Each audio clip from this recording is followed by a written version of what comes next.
तो सेम में 1.17 नंबर का क्वेश्चन पढ़ते जाओ।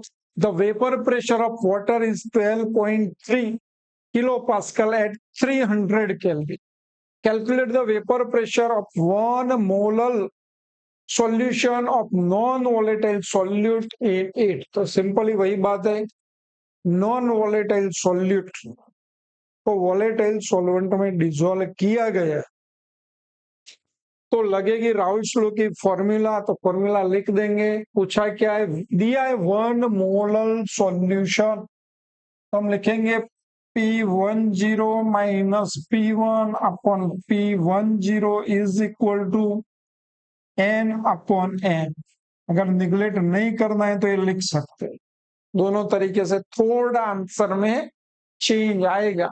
अब ये तो आपके पास है, the vapour pressure of water is, तो ये P10 12.3 है माइनस सॉल्यूशन का वेपर प्रेशर आपको ढूंढना है, तो ये P1 ढूंढना है, ये 12.3 है, यहां तक कोई प्रॉब्लम नहीं। ये आपको खाली 1 मोलर दिया हुआ है, क्या दिया हुआ है 1 मोलर, इसके ऊपर से वैल्यू निकालनी पड़ेगी। तो 1 मोलर की डेफिनेशन याद कर लो। 1 मोलर का मतलब क्या होगा, 1 मोल, 1 मोल क्या रहेगा, सोल्यूट इन 1000 ग्राम सोल्यूट। बस और कुछ नहीं है, आपको खाली इसका यूज करना है अच्छे से, तो आपका आंसर आ जाएगा। चलो अब ये एन तो मुझे 1 मिल चुका है, ये वाला एन भी 1 मिल चुका हुआ है, सोलवेंट के मोल्स ढूंढने पड़ेंगे। तो N is equal to mass upon molar mass, इसका मास कितना है 1000, मोलर मास 18, तो आंसर आएगा 55.55। तो यहाँ पे लिखा जाएगा, टोटल करके P1 को सब्जेक्ट बना दो, आपका आंसर आ जाएगा। देख सकते हो इसको भी अच्छे से, मोल ऑफ वाटर मिल गया है, मोल फ्रैक्शन मिल जाएगा, आंसर आपका आ जाएगा। सिंप्लीफाई करते जाओ तो P1 is equal to 12.083, unit क्या रहेगा, तो किलो पास्कल यूनिट भी लिखना होता है। 1.18 calculate the mass of non volatile solute, molar mass दिया हुआ है, which should be dissolve in 114 gram octet to reduce its vapour pressure to 80%। तो ये भी आप सिंपली कैलकुलेट कर सकते हो। फिर से वही बात, नॉन वोलेटाइल सॉल्यूट है, वोलेटाइल सॉल्वेंट में डिसॉल्व किया गया है, तो फॉर्मूला आगे लिखी वही आ जाएगी। अब आपको एक का मोलर मास दे रखा हुआ है और एक कंपोनेंट्स का नाम भी दे रखा हुआ है, तो उसका मोलर मास तो आप निकाल ही लोगे। ऑक्टेन, ऑक्टेन की फॉर्मूला फिर से याद कर लो, C8H18, और मोलर मास भी उसका 114 ग्राम पर मोल आएगा, कैलकुलेट करके देख लो। तो दोनों के मोलर मास तो मिल चुके हुए हैं।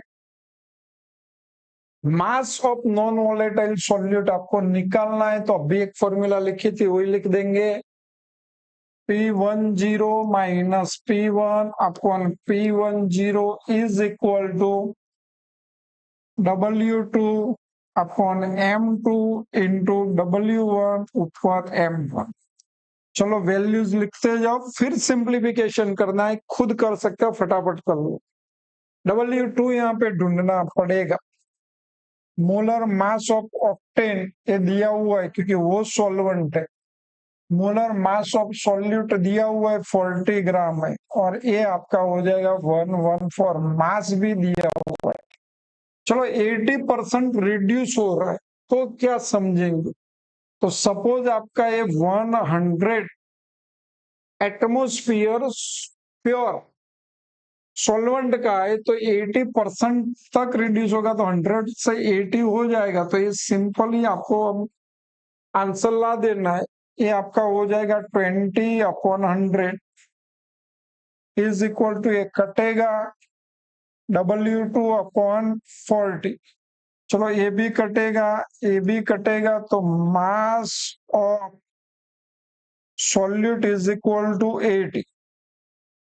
डिनोमिनेटर में अगर मोल ऑफ सॉल्यूट को निगलेक्ट नहीं करोगे और इसको लेके काउंट करोगे तो आंसर थोड़ा चेंज आएगा और कोई दिक्कत नहीं रहेगी।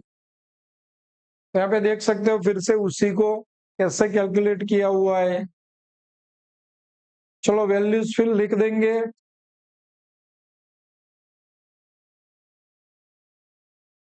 1.19 इंपॉर्टेंट क्वेश्चन है, 4 मार्क में क्वेश्चन बार बार पूछा जा सकता है और पूछा हुआ भी है। क्वेश्चन को फिर से वही बात पढ़े जाओ और सोचो हमें क्या करना पड़ेगा, और खुद कर सकते हो तो ट्राई कर लो। यहाँ पे लिखा हुआ है solution containing 30 gram of non volatile solute exactly in 90 gram of water has vapor pressure of 2.8 kilopascal at 298 Kelvin. Further, 18 gram of water is then added to the solution and the new vapor pressure become 2.9 kilopascal at 298 Kelvin. Calculate molar mass of solute and second vapor pressure of water at 298 Kelvin temperature. एक चीज याद रखनी, पूरा question देखो, दो statement अलग पड़ रहे, ये था और ये किया। यहाँ पे क्या था, फर्दर, यहां तक का एक स्टेटमेंट है, फिर वो जो पूछा हुआ है उसके हिसाब से आप स्टेटमेंट के लिए फॉर्मूला लिखोगे तो पूरा डेटा नॉन नहीं होगा। पूरा तो नॉन कभी नहीं मिलेगा, पर कुछ दो फैक्टर अननोन मिलेंगे तो आपको कोई इक्वेशन मिलेगा। दोनों कंडीशन के लिए दो इक्वेशन लाके वो दोनों इक्वेशन का डिवीजन करो या तो कंपैरिजन करो तो आपको जो चाहिए वो आंसर मिलेगा। सिंपल बात है। यहाँ पे आप देखो, ये केस 1 ले लेते तो इसमें W2 कितना है, 30 gram mass of solute, non volatile solute, और W1 90 ग्राम, और क्या पूछा हुआ है, वेपर प्रेशर, उसका सॉल्यूशन का vapour pressure P1 2.8 kilo pascal है। अब इसमें क्या किया गया, ये जो वाटर था उसमें और 80 ग्राम वाटर ऐड कर लिया तो कंडीशन चेंज हो गई। सेकंड केस के लिए W1 कितना होगा, 90 प्लस 18 तो 108 ग्राम हो जाएगा। बाकी खाली वाटर ही ऐड किया हुआ है तो सॉल्यूट में कोई चेंज आएगा नहीं आएगा, क्योंकि सॉल्यूट पे हमने कोई चेंज नहीं किया, वाटर की क्वांटिटी बढ़ रही। और जैसे ही वाटर बढ़ेगा तो सॉल्यूशन का कंसंट्रेशन चेंज होगा तो वेपर प्रेशर भी चेंज होगा, और ये चेंज होके कितना किया हुआ है, 2.9 किलो पास। अब देखो आपको क्या पूछा है, molar mass of the solid. चलो मैं मोलर मास की फॉर्मूला लिख दू, P10 minus P1 upon P10 is equal to, यहाँ पे याद रखना है पूरी सॉल्यूट और सॉल्वेंट के मोल के साथ वाली फॉर्मूला लिखेंगे तो यहाँ पे W2 अपॉन M2, डिनोमिनेटर में W2 upon M2 plus W1 upon M1। इसके साथ ही कैलकुलेशन करना है ये न्यूमेरिकल में, वो आपको याद रखना पड़ेगा। अब इसमें देखते जाओ, सभी नॉन है कि कुछ अननोन है। चलो ये मुझे मिल गया, अभी मैं खाली मार्क ही कर रहा हूँ। P1 कितना है लिख ही देते, चलो 2.8। W2 कितना है, तो क्या W2 30 ग्राम, पर M2 नहीं है, W2 यहाँ पे क्या है 30 ग्राम। W1 भी दिया हुआ है, कितना है 90 ग्राम है। मोलर मास ऑफ वाटर हम जानते हैं 80 ग्राम। तो यहाँ पे दो फैक्टर कौन से, vapour pressure of pure solvent और मोलर मास ऑफ सॉल्यूट दोनों अननोन है, ये दोनों अननोन है, तो फर्स्ट केस से मैं ढूंढ नहीं सकता, और दूसरे केस में भी खाली ये सेम है, खाली सॉल्वेंट भी सेम है। चेंज क्या हो रहा है, वेपर प्रेशर चेंज हो रहा है, कंटेंट सेम है, क्वांटिटी ये वाली वाटर की चेंज हो रही। तो एक केस में भी मुझे एक दूसरी ऐसी फॉर्मूला मिलेगी, फिर सिंप्लीफिकेशन करते जाएंगे, दो इक्वेशन सिंपल मिलेंगे, दो इक्वेशन का बाइनोमियल के हिसाब से सिंप्लीफिकेशन करेंगे तो आपको मोलर मास ऑफ सॉल्यूट मिल जाएगा। इसका इक्वेशन क्या रहेगा, तो P01 minus 2.9 upon P01 is equal, mass तो वही रहेगा 30 और M2 भी वही रहेगा क्योंकि सब्सटेंस सेम है। ये जो है नॉन इलेक्ट्रोलाइट चेंज नहीं किया हुआ है, चेंज किया होता तो अलग कंडीशन थी। ये भी क्या रहेगा 30 अपॉन M2 प्लस, अब ये आएगा 108 अपॉन 8। बस सिंप्लीफाई करते जाओ, यहाँ पे आंसर क्या आएगा, डिवीजन कर लू 5 आएगा, यहाँ पे क्या आएगा 6 आएगा, एलसीएम लेके सिंप्लीफाई करके दो इक्वेशन लाने, देखते जाओ लिखा हुआ कैसा आएगा। केस 1 जो चीजें हमने आगे लिखी थी वही आएगी, केस 2 जो चीजें लिखी थी वही आएगी। इक्वेशन नंबर कॉमन इसके साथ करना है तो ये लिखा जाएगा, अब वैल्यूज लिखी जाएगी। चलो केस 1 के लिए अब क्या करना पड़ेगा, M2 को यहाँ पे मल्टीप्लाई करो तो 30 प्लस 5M2, ये M2 कटेगा, फिर क्या होगा, इस साइड वाला ही सोच, 30 प्लस 5M2, चलो इसमें से 5 कॉमन निकल सकता है, 35 कॉमन निकालो तो 6 प्लस M2, ए कटेगा तो ऊपर कितना आएगा 6 आएगा। अब इसके साथ इसका रिएक्शन करना है, क्या ऊपर कितना आएगा, तो 6 आएगा, ये M2 है। चलो देखते जाओ यहां तक क्या किया, क्रॉस मल्टीप्लीकेशन, 6 को कॉमन निकाला, अरे 5 को कॉमन निकाला, अब ऊपर 6 आ जाएगा। अब क्या करना पड़ेगा, तो यहाँ पे आ जाओ, यहाँ पे भी समझना है, ये स्टेप याद रखना आपको, P1 0 अपॉन P1 0 ले लेना है, minus 2.8 upon P10 is equal to 6 upon 6 plus M। चलो ये कटेगा तो यहाँ पे आ जाएगा 1। अब ये वाला सामने ले जाओ, ये वाला इस साइड ला, क्या ये पूरा सामने ले जाओ, ये वाला इस साइड ला, फिर सिंप्लीफिकेशन करो। चलो ये स्टेप समझ चुके हो, P10 कट रहा है, अब यहाँ पे पोजीशन इंटरचेंज होगी।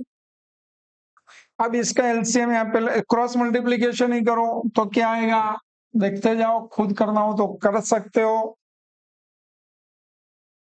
6 प्लस M2 माइनस 6 के किया, इसका इसके साथ मल्टीप्लीकेशन किया, डिनोमिनेटर में 6 प्लस M2, इसको वैसे ही छोड़ दो, 6 कटेगा तो M2 प्लस 6 प्लस M2। अब आगे क्या करना है वो देखेंगे, पहले इतने देख लो, सॉरी। चलो अब इसको इक्वेशन नंबर 1 दे दो।